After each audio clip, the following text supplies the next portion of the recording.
Here at the Texas Native Tree Nursery.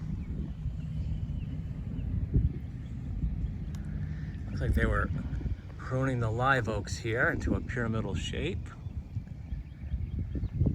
This ensures the lower branches get enough sunlight.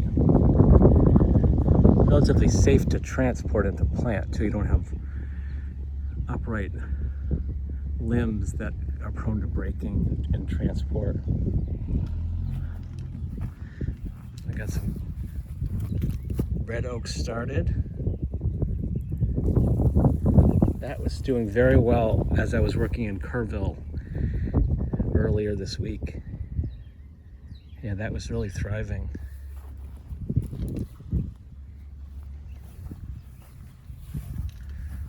And so those regions have annual rainfall below 40 inches, somewhere in the 30s, I'm gonna guess. So that's vital that the trees are suited to that.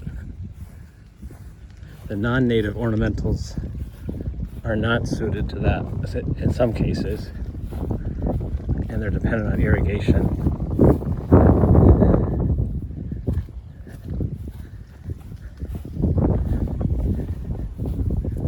Yeah, nice root flare there, that's nice to see.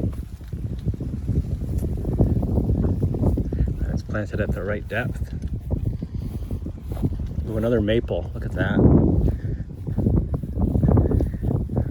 Let's see what's possible to get nice dependable fall color.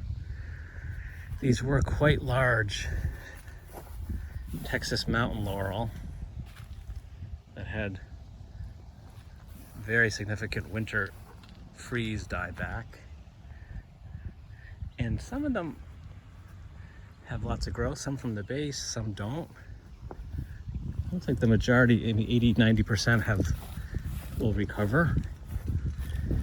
The glossy leaved red bud here.